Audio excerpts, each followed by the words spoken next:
여러분 안녕하셨습니까? 우리 마이클과 대자는 앞으로 결혼할 사이고 두 분이 약혼을 했습니다. 그래서 아름다운 커플이죠. 두 분이 좋아 있는 찬양으로 하나님께 영광을 돌렸습니다. 다시 한번 힘찬 아멘으로 용기를 주시죠. 행복하게 잘 사시기를 바랍니다.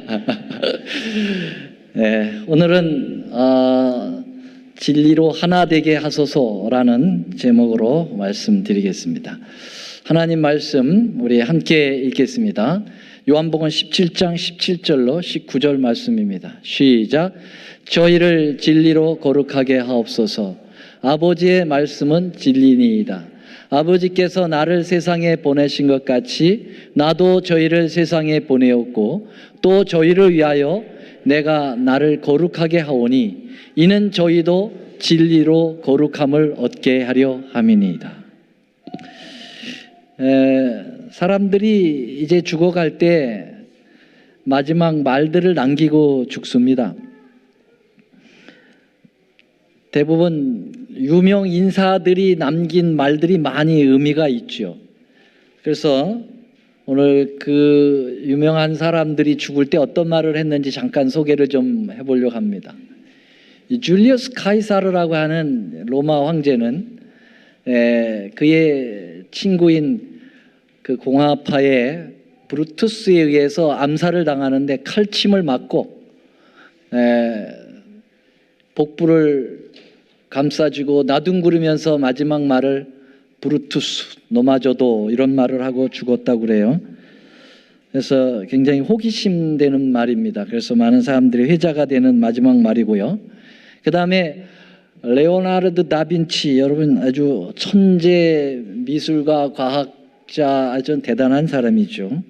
이 사람이 마지막 남긴 말은 굉장히 좀 겸손한 말을 남겼어요. 좀 더 좋은 작품을 남겼어야 했는데 라고 죽었습니다. 이 사람은 누굴까요? 빙 크로스비라고 하는 사람인데 아마 유명한 음악가였다고 그래요. 저도 잘 모르겠는데 이 사람이 그 아주 골프 광이라고 그럽니다. 그래서 심장마비의 위험이 굉장히 있기 때문에 의사가 절대로 나가지 마라 했는데 의사 말을 안 듣고 18호를 돈 후에 친구에게 이봐 정말 멋진 게임이 아니었나 하고 그리고 바로 죽었다고 그래요. 그 다음에 빈센트 반 고흐라고 하는 네덜란드의 유명한 미술가죠. 참 불우한 생애를 살았습니다. 그래서 이 사람은 참 자살로 세상을 끝냈는데요. 그 자살하면서 유언에 남긴 말이 슬픔은 끝이 없이 지속된다 라면서 가슴 아픈 말을 남겼습니다. 또 세계 탐험가죠. 마르코 폴로. 이 사람은 내가 본 것 중에 절반도 얘기하지 못했다 하고 아쉬워하고 죽었습니다. 칼 막스라고 유물론을 주장하며 공산주의가 나오게 했던 인물이죠. 이 사람이 마지막 말 따위는 살아서 할 말을 다 못한 바보들에게나 들어라. 그리고 아주 자신만만하게 하고 죽었습니다. 벤자민 프랭클린, 이 사람은 여러분 $100짜리 그림에 나오는 인물이죠. 이 사람이 죽는 사람에게 쉬운 일이란 없단다. 이 말은 딸이 이제 죽어가는 아빠에게 이렇게 모로 들어놓여 있어가지고 참 안쓰러워가지고 아빠 좀 바로 좀 들어놓으세요. 그랬더니 그거조차 어렵다. 그런 얘기를 한 겁니다. 그리고 버나드 쇼라고 하는 사람은 극작가죠. 근데 이 사람은 많은 그러한 저기를 썼는데 죽으면서 죽는 게 웃기는 것보다 쉽군. 그래서 마지막도 웃기면서 죽었습니다. 이 사람. 알버트 아인슈타인, 세계에서 머리가 가장 좋다고 한 이 사람은 끝까지 이제 연구하면서 죽었어요. 그래서 죽을 때 인용하자면 하면서 그 말을 다 못하고 인용도 못하고 죽었습니다. 그래서 이 말은 굉장히 아주 격언으로 쓰이는데요. starters flaw라고 하는 말이 아주 유명한 말입니다. 찰스 다윈은 진화론을 이야기하면서 굉장한 하나님을 반대하고 나온 인물이죠. 창조주를 부정하고 나온 인물인데 이 사람이 나라고 죽는 게 겁이 안 날 리가 있나 하고 죽었다고 그러네요. 마지막으로 지그문트 프로이드라고 하는 이 사람은 정신분석학자죠. 심리학의 대가입니다. 이 사람은 죽을 때 뭐라고 죽었니? 이건 말도 안 돼. 말도 안 되지만 죽었어요. 거의 모두들 이 자신들을 중심으로 해서 그 마지막 남을 그 감정들을 표현한 말을 남겼습니다.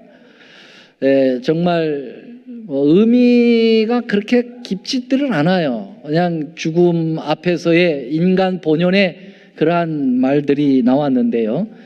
그렇다면 여러분, 우리가 믿고 우리의 희망이신 예수 그리스도는 마지막 말을 무슨 말로 남기셨을까? 많이 궁금하시죠? 요한복음 17장에서 아마 그 말이 풀어지리라고 생각하는데요. 요한복음 17장은 요한복음 13장서부터 17장까지를 일명 다락방 강화라고 얘기합니다. 이 강화라는 것은 뭐 강하게 만든다라는 뜻이 아니라 하나님의 생명의 말씀을 선언한 그러한 말씀입니다. 강론할 때, 그리고 이렇게 대화한다 할 때 화자입니다. 그래서 17장이 바로 다락방 강화의 마지막 장인데요. 이 마지막 장을 우리 주님께서 하나님께 기도하면서 그 마지막을 보내게 되었습니다. 마지막 말씀을 하셨습니다.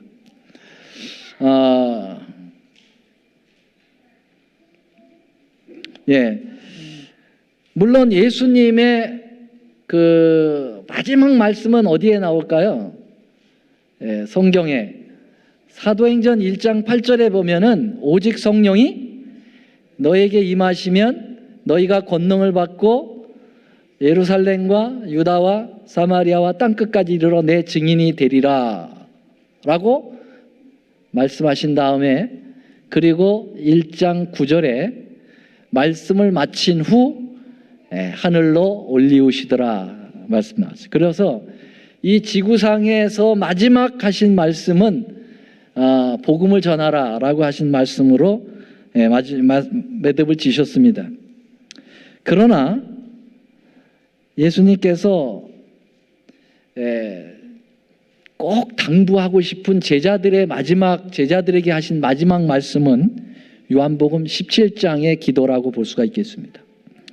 요한복음 17장은 아주 특별한 장입니다. 왜냐하면 처음부터 끝까지 기도로 이루어졌습니다. 그래서 요한복음 17장 1절에 보면은 우리 주님이 눈을 들어 하늘을 보시면서 기도를 시작하셔가지고 끝까지 기도가 나오고 있습니다. 매우 의미심장한 당신의 제자들을 향한 마음을 하나님 아버지께 피력을 하시면서 간접적으로 제자들에게 당부의 말씀을 하셨다고 볼 수가 있겠습니다. 지지난 안식일에 말씀드렸듯이 예수님은 요한복음 17장 3절에 초반에 기도로 영생을 정의하셨습니다. 다 같이 한번 읽어볼까요? 시작. 영생은 그 유일하신 참 하나님과 그의 보내신 자 예수 그리스도를 뭐 하는 거라고요? 아는 것이다. 그래서 이 알은 체험과 경험의 알미라고 그랬어요. 기노스코라는 말 기억하실는지 모르겠습니다. 그래서 마치 남편과 아내가 서로 한 몸이 되어 살아가는 정도의 깊은 알물, 예수님과 우리의 관계에서의 알무로 이어질 때 영생이 주어진다. 그렇게 말씀하셨습니다. 자, 영생을 정의하신 다음에 예수님께서 요한복음 17장 쫙 말씀을 다 하셨는데요. 그 말씀을 오늘 다 그것을 일일이 세부적으로 살펴서 말씀드리기는 시간적으로 너무 힘듭니다. 그래서 요약을 해서 제가 말씀을 드리겠습니다. 요한복음 17장 26절까지 있는데요. 첫째로는요, 예수님은 아버지께서 당신에게 주신 말씀, 다시 말하면 성경 말씀을 제자들에게 주었다. 그리고 그래서 그 말씀으로 당신 자신이 하나님 아버지로부터 이 땅에 파송되어진 하나님의 아들이라고 하는 사실을 인지시켰다. 이것이 이제 첫 번째에 해당되는 내용입니다. 그래서 17장 8절에 보면 나는 아버지께서 내게 주신 말씀들을 저희에게 주었다 그랬어요.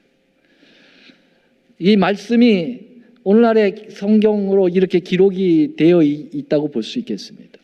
그래서 이 말씀을 하나님으로부터 받아서 제자들에게 주었다. 그래서 예수님이 하나님으로부터 파송받은 메시아다, 아들이라는 것을 제자들에게 인지시켰다라고 하는 것이 첫 번째 내용이고요. 두 번째는요, 예수님이 이제 곧 세상을 이제 떠나신다라고 하는 내용입니다. 예수님은 이제 하늘로 올라가셔야 합니다. 물론 그 이전에 십자가에 달리셔서 제자들과 이별을 해야 되고요. 하늘로 올라가셔야 합니다. 그래서 제자들을 남겨두고 가시는 거죠. 그런데 남겨두고 가는 이 제자들을 우리 하나님 아버지 잘 보존시켜 달라고 간곡하게 기도하는 말씀입니다. 그래서 요한복음 17장 11절 나는 세상에 더 있지 아니하오나 저희는 세상에 있사옵고 나는 아버지께로 가는데 거룩하신 아버지여 내게 주신 아버지의 이름으로 저희를 보존하사 우리를 같이 저희도 하나가 되게 하옵소서. 그래서 두 번째로 주님께서는 하늘로 가지만은 이 두고 가는 제자들을 제발 잘 보존해 달라고 부탁을 하나님께 드리고 있습니다. 세 번째로는 예수님께서 남겨두시고 가시는 이 제자들을 보존하는 것은 악에 빠지지 않고, 다시 말하면은 세상에 속하지 않게 거룩하게 구별된 백성으로 만들어 달라는 기도이십니다. 이제 두고 가는데 주님 보존해 주십시오. 그럼 보존하는 게 뭡니까? 하나님, 이들이 세상에 빠지지 않게 해달라고, 세상과는 구별되게 해달라고. 그게 이제 거룩이잖아요. sanctify, distinguish 되는 거예요. 이게 구별되는 겁니다. 그래서 구별시켜 달라는 거예요. 그렇게 될 때야만 하나님과 내가 하나가 된 것처럼 이들과 나도 하나가 되고 서로 간에 하나가 된다. 그렇게 말씀하셨어요. 마지막 네 번째로는요, 예수님께서 결론적으로 그러면 세속에 빠지지 않고 하나님과 하나 되어 보존시키는 방법은 무엇인가? 그것은 하나님의 말씀인 진리로 거룩하게 하여서 예수님과 하나 되게 해달라고 하는 그러한 마지막 기도를 드리신 것입니다. 17장 17절로 19절 오늘 본문의 말씀이죠. 저희를 진리로 거룩하게 하옵소서. 세상하고 구별시키는 방법은 뭐냐면 말씀을 통해서 구별시켜 주십시오. 하나님의 말씀을 그들의 마음속에 깊이 넣으셔서 그 말씀이 어떤 형식이 아니고 그냥 하나의 지식이 아니고 그 말씀이 삶의 모토가 되게 하여서 그들의 삶이 세상 사람들하고는 완전히 구별된 그런 상태에서 세상에 살지만 세상에 물들져 살지 않고 세상에 오히려 영향을 주며 살게 해달라고 하는 것이 예수님의 마지막 말씀이셨던 것입니다. 자, 이렇게 해서 지금 예수님의 그 말씀이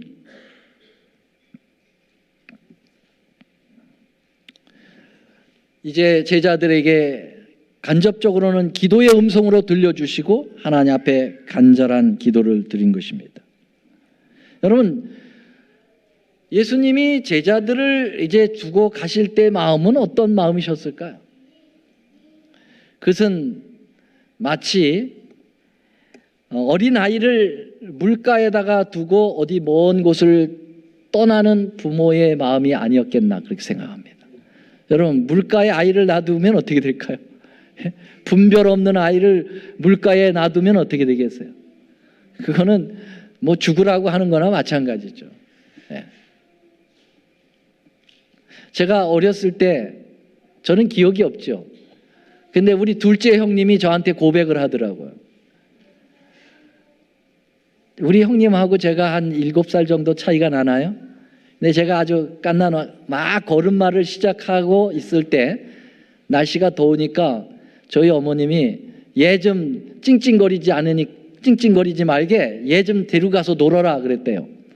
그래서 저를 데리고 우리 집 앞에 개울이 흐르는데 개울가로 간 거예요. 그래가지고서는 저를 개울가에 놓고 자기는 열심히 친구들하고 수영을 했는데 딱 보니까 제가 없는 거예요. 그래가지고서는 보니까 저 물속에서 들어갔다 나갔다 들어가는 거예요. 그래서 팍 뛰어들어가서 건져가지고 대략 이렇게 해가지고 어렸으니까 형도 아랫목에 갔다가 이불을 푹 뒤집어 쓰였다는 거예요. 근데 용케 살아난 거예요 제가. 그걸 고백을 하더라고. 너 죽을 뻔했다고 나 때문에. 물가에 있는 어린아이는 정말 힘든 거죠. 예수님 마치 그런 생각을 가지셨을 것 같아요. 왜냐하면 하는 짓들이 얼마나 철없었습니까? 그 제자들이 이렇게 예수님하고 걷다가 안 쫓아와 이렇게 보면은 지들끼리 싸우고 있어요. 누가 더 크냐고 그러죠. 참 철없는 이 제자들, 아직 회개도 안 하고 아직도 거듭나지 않은 이 친구들을 두고 하늘로 올라가시려니까 얼마나 마음이 참 불안하셨겠습니까? 그래서 요한복음 17장 17절에 이 마지막 기도가 이러한 철없는 제자들, 그러나 앞으로는 이 제자들이 세상을 뒤집어 엎을 대단한 인물들로 변화될 건데 이 친구들 잘 보존해달라고 하는 기도가 마지막 기도인 것입니다. 자, 여기에서 그 거룩함, 이 친구들을 거룩하게 해달라고 주님. 근데 이 거룩은 진리를 통해서 거룩하게 해달라고 말씀을 하십니다.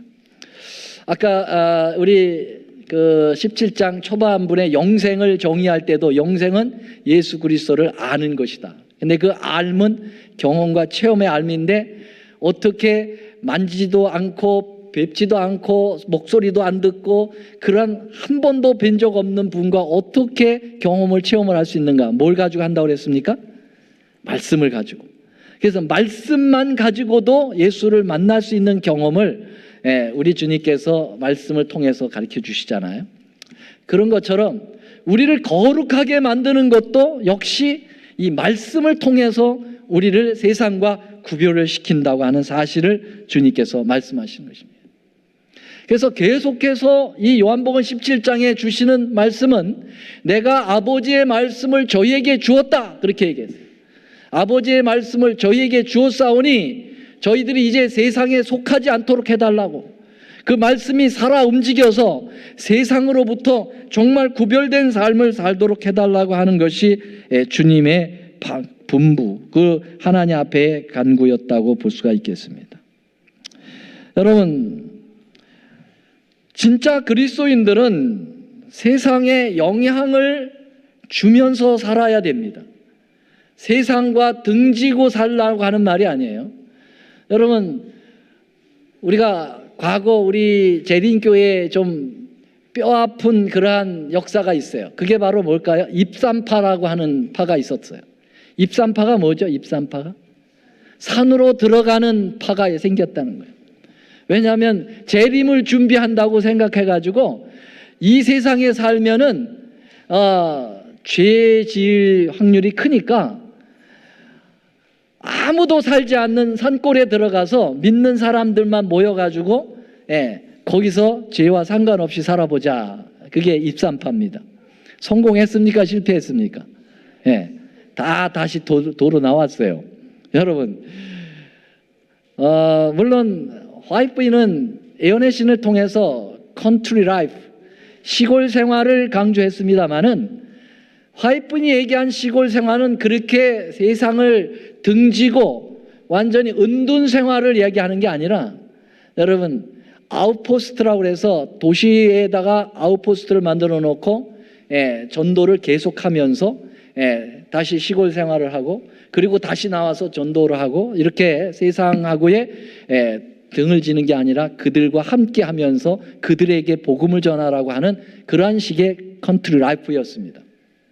그것이 바로 walden스인들이 그 일을 했죠. walden스인들이 알프스 산지로 도망가서 신앙을 지키면서 거기서 자식 대대를 낳으면서 천년을 보냈는데 그들이 거기서 그냥 자기들만 잘 먹고 그렇게 신앙 안에서 산 것이 아니라 끊임없이 자녀들을 교육시켜가지고 성경을 필사시켜서 그걸 가지고 이 유럽으로 내려와가지고 복음을 전하고 다시 들어가고 잡히면 죽고 살으면 다시 올라가서 다시 복음을 들고 또 내려오고 이런 일들을 계속했죠.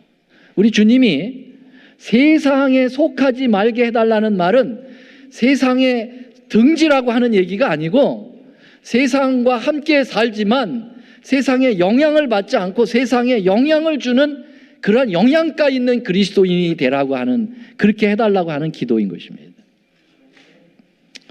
그래서 예수님이 뭐라 그랬냐면 너희는 세상에 뭐라 그랬어요? 빛이요 뭐라 그랬어요? 소금이라고 그랬어요. 여러분 소금은 어떻습니까? 소금 자체가 영향을 받습니까? 아니면 소금이 다른 것을 영향을 줍니까? 소금이 영향을 주지 못하는 소금은 그것은 땅에 버려서 밟힐 뿐이라고 주님 말씀하셨어요. 여러분 소금이 배추에 뿌려주면 배추가 어떻게 됩니까? 소금의 영향을 받아서 그 뻣뻣하다는 놈이 팍 죽어버려. 그렇죠? 그래서 우리가 참된 그리스도인이라면은요, 이 세상에 소금 역할을 하는 거예요. 이 소금의 진한 복음의 이 진한 소금기를 사람들에게 탁 해서 그 교만을 거꾸로 드리고 주님 앞에 돌아올 수 있도록 하는 영향을 줘야 되는 거예요. 그런데 오늘날 많은 그리스도인들이 이 소금기가 다 빠져버렸어요. 그래서 소금의 영향을 못 주는 거예요. 오히려 세상에 영향을 받으면서 살아. 그래가지고 하나님의 진리로 세상을 물들이는 게 아니라 오히려 자기의 있던 신앙조차도 다 뺏겨버리는 거죠. 그래서 세상을 닮아가는 거죠. 그래서 교인인지 세상 사람인지 구별이 안 되는 거예요. 그러니까 거룩이 떨어졌다는 거죠. 구별이 안 된다는 건 거룩성이 없어졌다는 거죠. 예수님이 이거를 정말 염려하셨던 거예요. 제자들에게 염려하셨다는 것은 결국 우리들에게도 염려를 하시는 거죠. 오늘날 나는 한번 곰곰이 자신들에게 한번 대화를 나눠보시죠. 나는 세상에 지금 영향을 주면서 그리스도인의 생활을 살고 있는지, 아니면 나는 세상에 오늘날 영향을 받으면서 세속화돼 가고 있는지를 한번 생각해 보시기를 바랍니다. 여러분, 이거는 저 남극에 빙산의 조각들이 떠다니는 겁니다. 이 빙산의 조각들이 떠다니는데 얘들은 방향이 없어요. 바람이 부는 대로 갑니다. 바람이 이렇게 불면 이리 가고, 또 갑자기 바람이 절로 부르면 절로 가고, 바람이 일로 부르면 이리 가고, 얘들은 방향을 자기가 못 잡아요. 왜냐하면 이 얼음이 작기 때문에 그렇습니다. 그런데 얘는 뭘까요? 얘는 거대한 빙산이에요. 빙산의 일각이라는 말씀 들어보셨죠? 나온 부분보다 밑에 들어있는 빙산이 더 큰 거죠. 얘들은 일정하게 한쪽으로 방향을 잡고 갑니다. 여러분, 얘들은 바람에 의해서 절대로 움직이지 않아요. 바람이 아무리 이렇게 분다 할지라도 일로 방향을 잡았으면 절대로 일로 안 갑니다. 왜냐하면 밑에 거대한 해류의 조류에 의해서만 움직이게 되는 것이죠. 여러분, 우리의 신앙이 말씀으로 깊이 묵직하게 우리의 마음을 탁 중심을 잡게 하고 있지 않으면 마치 남극에 파편된 그 조각된 얼음 조각처럼 세상의 바람이 이리 불면 이리로, 저리로 불면 저리로 왔다 갔다 중심 없이, 줏대도 없이 이리 흥 저리 흥, 타협하며 살아가는 것이 바로 말씀이 중심되지 않은 세속화된 교인의 모습입니다. 그러나 정말 하나님의 말씀이 내 안에 깊이 자리하고 있으면 우리는 절대로 세상의 바람에 좌우되지 않습니다. 거대한 하나님의 조류에 의해서 한 곳을 향하여 꾸준히 나가게 되는 것입니다. 아멘입니까? 주님이 이 제자들에게 남기신 바로 기도가 바로 이런 기도예요. 우리가 그런 그리스도인이 되기를 하나님 앞에 기도해야 합니다. 아멘. 네. 여러분, 주님은 우리에게 또 세상의 빛이 되라고 말씀하셨어요. 당신이 빛이고 그 빛을 반사해서 다시 빛이 되어 세상을 비추도록 하셨습니다. 여러분, 빛도 마찬가지입니다. 이 라이트라고 하는 이 빛이 스스로 영향을 받습니까? 이 빛이 다른 곳에 영향을 줍니까? 영향을 받아요? 영향을 줍니까? 여러분, 빛은 영향을 받지 않습니다. 영향을 줍니다. 여러분, 빛이 여기 있는데요, 아무리 강한 어둠이 몰려온들 빛이 없어지나요? 빛이 없어집니까? 어둠이 빛을 없앨 수 있습니까? 없습니다. 신계원 목사님 책의 제목이 뭐예요? 어둠이 빛을 이기지 못하더라. 못 이기는 거예요. 오히려 어둠이 더 많이 오면 올수록 빛은 더 어떻게 될까요? 더 밝게 빛나는 거예요. 왜냐하면 빛은 영향을 절대 안 받습니다. 영향을 줍니다, 여러분. 그래서 여러분들이 프레쉬를 가지고 시궁창을 비치시기를 바랍니다. 시궁창을 비추면 그 시궁창의 그 빛이 그 시궁창에 있는 것에 오염됩니까? 아무리 더러운 것을 빛을 비춰도 그 빛은 오염됩니까? 오염 안 됩니다. 오히려 그 시궁창을 개선시켜 나갈 거예요. 그렇죠? 햇빛이 시궁창 안을 깊이 하면은 썩어가는 것들이 썩음이 방지되고 거기에서 이제 드디어 생명들이 새싹이 나기 시작할 거예요. 여러분, 그래서 중요한 것은 우리가 영향을 줘야 되는 거예요. 영향을. 근데 영향을 주려면 뭐가 영향을 줄 만한 에너지가 있어야죠. 에너지가. 빛이 에너지잖아요. 소금기도 에너지예요. 그러면 여러분, 우리의 에너지는 뭐가 돼야 될 겁니까? 말씀이 돼야 되는 거죠. 그래서 여러분, 요한복음 17장의 결론도 결국은 말씀이에요. 말씀이 영생을 가져다 주는 것이고, 이 말씀이 예수님이시고, 예수님이 빛이고, 빛이 생명이고, 생명이 에너지고요. 그래서 이것이 사람을 변화시킬 것이고 세상과 구별시키는 거룩으로 가게 하는 것입니다. 아멘입니까? 그래서 성경에 계속해서 말씀을 이야기하고 있습니다. 세상은 더럽습니다. 이 더러운 세상을 깨끗하게 하기 위하여 말씀이 필요합니다. 태초에 말씀이 계시니라. 이 말씀이 하나님과 함께 계셨으니 이 말씀은 곧 하나님이라. 그 안에 생명이 있으니 그 생명이 사람들의 빛이라 그랬어요. 그래서 말씀이 생명이고 생명이 뭐예요? 빛입니다. 그래서 여러분, 그리스도인들에게 이 마지막 때에 가장 필요한 것은 하나님 말씀을 제대로 가지고 있어야 돼요. 그냥 지식적으로 가지고 있으면 안 되고 이 말씀이 우리의 삶에 녹아져야 되죠. 그래서 우리가 먼저 소금이 되고 빛이 되어야 돼요. 그래야 남들에게 엄청난 그리스도의 그 놀라운 복음을 전염시켜 나갈 수가 있다고 볼 수가 있겠습니다. 세상이 너무 더러워요. 너무 지저분합니다. 그래서 세상을 깨끗하게 해야 합니다. 누가요? 우리를 통해서 주님이 그렇게 하시기를 원합니다. 근데 세상을 깨끗하게 하려면 여러분, 무엇으로 깨끗하게 합니까? 우리 시편 119편을 한번 다 같이 읽어보겠습니다. 시작. 청년이 무엇으로 그 행실을 깨끗게 하리이까? 주의 말씀을 따라 상가할 것이다. 여러분, 무엇으로 깨끗게 한다고요?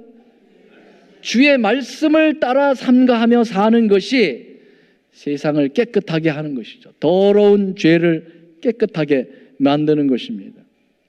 그래서 시편 기자는 그 말씀의 집대성인 계명을 떠나지 않게 하고, 그리고 기도하기를 주의 말씀을 내 마음에 두었다, 그렇게 이야기하고 있습니다. 하나님의 말씀을 내 신비에 새기는 것입니다. 여기에 지식에 생기는 것이 아니라 내 마음에 새기고 그것이 삶의 모토가 되도록 하는 것이죠. 여러분, 한 번은 한 할머니가 계셨는데 걸음도 제대로 걷지 못하고 비척비척거리셔요. 그런데 여전히 교회는 나가십니다. 근데 그 집은 다 교회를 안 다녀요. 아들도 교회를 안 나가요. 근데 할머니, 자기 어머니가 교회 나가는 것을 막지는 못해. 그런데 탐탁하게 생각하지 않아요. 그래서 항상 어머니 이제 그만 나가셔. 그 몸 가지고 나가시다가 다치면 어떡하시려고 그래. 그냥 집에서 계세요. 자꾸 그래요. 아니다. 나는 죽을 때까지 나갈란다.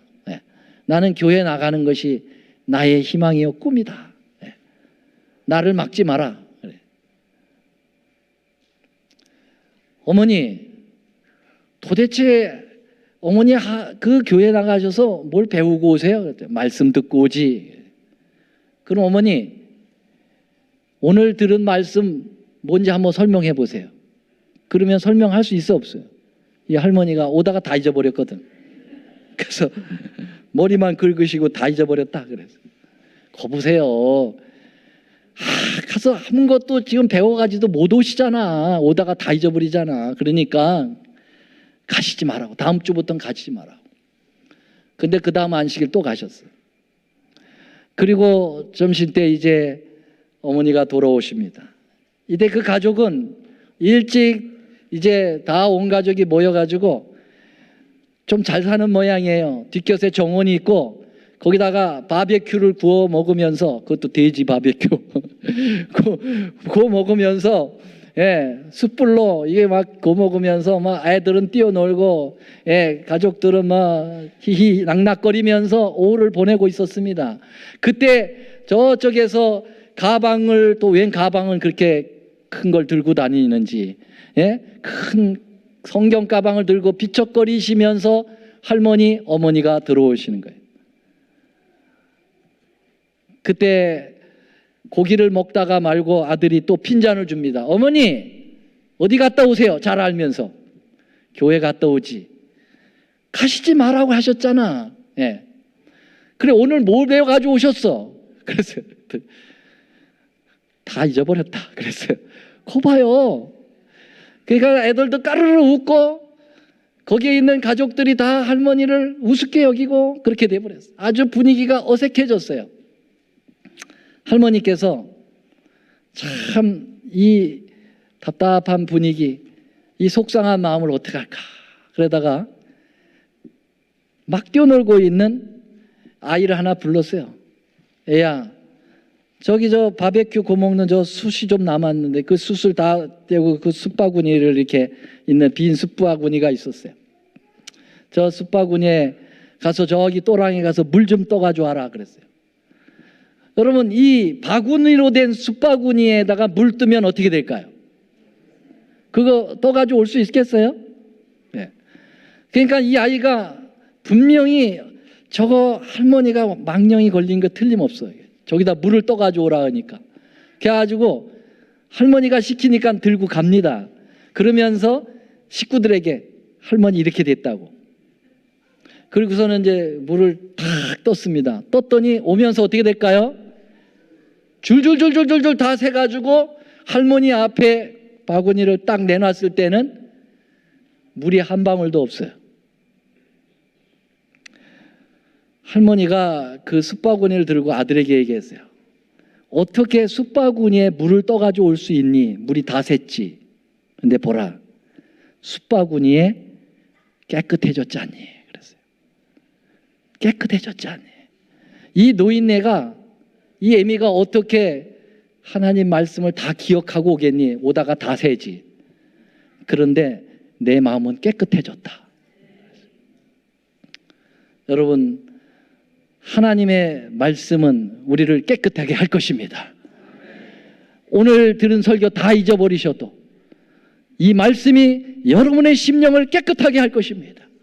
세상의 더러운 것들을 여러분 완전히 깨끗하게 만들 수 있는 능력이 하나님의 말씀이 있습니다. 여러분, 이것을 통해서 세상과 구별된 삶을 살도록 주님은 마지막 의미 있는 말씀을 남기고 가셨습니다.